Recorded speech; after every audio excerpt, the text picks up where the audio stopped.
Saat Nabi Muhammad diserang tukang sihir Labid bin Al-Asam, maka mereka mempelajari dari kedua malaikat itu apa yang dengan sihir itu mereka dapat menceraikan antara seorang suami dan istrinya. Surat Al-Baqarah ayat 102. Firman Allah tersebut menjadi salah satu dalil bahwa sihir itu benar-benar ada dan nyata, sama seperti perkara gaib lainnya. Sebagaimana diketahui, sihir adalah upaya yang dilakukan manusia dengan meminta pertolongan kepada setan untuk mencelakai orang lain. Ayat tersebut mencontohkan bahwa sihir bisa membuat sepasang suami istri bercerai. Praktik sihir sudah berlangsung ribuan tahun yang lalu. Kebencian dan sakit hati biasanya menjadi alasan mengapa seseorang mengirim sihir. Metode yang dipakai tukang sihir untuk mencelakai korbannya begitu bervariasi. Ada yang menggunakan rambut calon korban, baju, gambar, dan lainnya. Sihir bisa menyasar siapa saja, termasuk Nabi Muhammad SAW.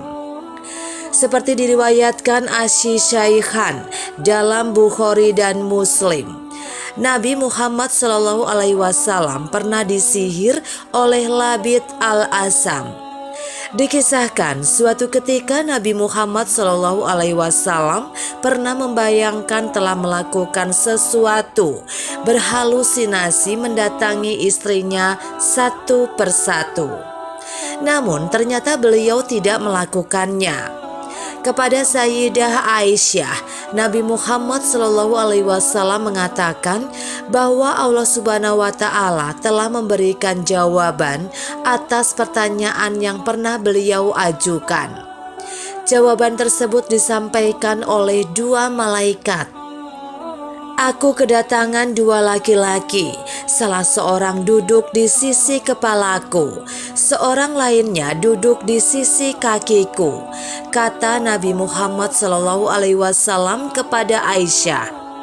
Salah seorang malaikat yang berwujud laki-laki tersebut menjelaskan bahwa Nabi Muhammad SAW tengah terkena sihir.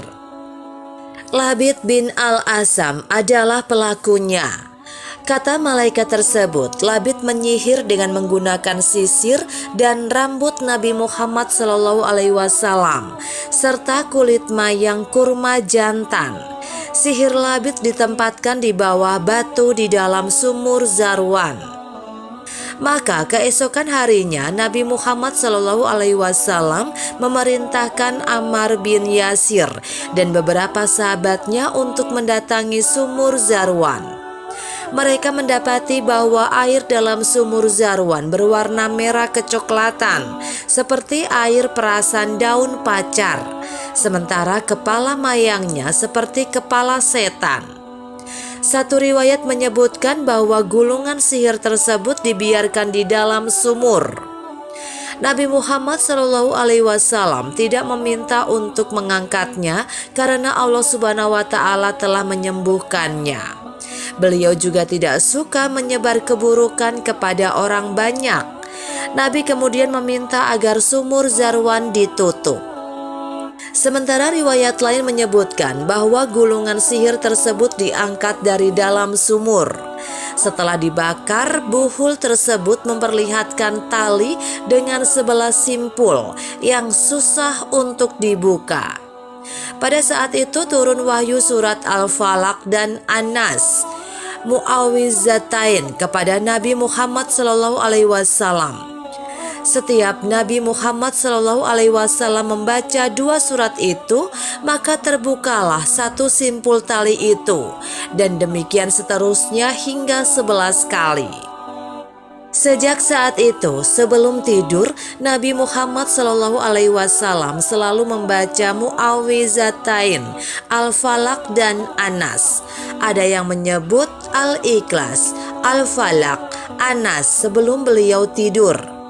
Tidak lain ini adalah untuk melindungi dirinya dari hal-hal yang tidak diinginkan seperti sihir.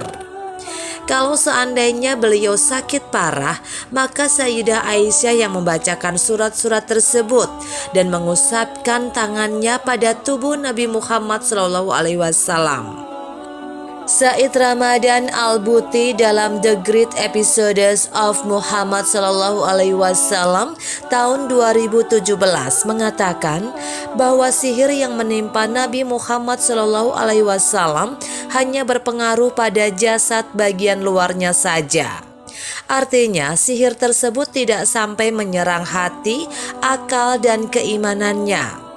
Nabi memang maksum, namun kemaksumannya bukan berarti beliau terbebas dari berbagai macam penyakit dan berbagai faktor manusiawi lainnya. Oleh sebab itu Nabi Muhammad SAW menderita ketika terkena sihir tersebut, layaknya manusia lain kalau terkena.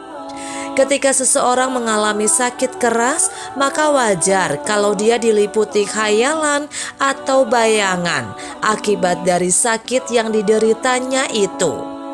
Begitupun dengan Nabi, beliau membayangkan telah melakukan sesuatu tapi nyatanya tidak. Al-Buti menegaskan bahwa Nabi Muhammad SAW terkena sihir tersebut bukan aib atau kekurangan pada dirinya. Sekali lagi Nabi Muhammad SAW maksum, terjaga dari kesalahan dan kekurangan dalam menyampaikan syariat Allah Subhanahu wa Ta'ala. Namun kemaksumannya itu tidak berlaku dalam hal-hal keduniawian seperti sakit, lapar, haus, dan lainnya. Dan mereka itu ahli sihir tidak memberi mudarat dengan sihirnya kepada seorang pun kecuali dengan izin Allah. Surat Al-Baqarah ayat 102.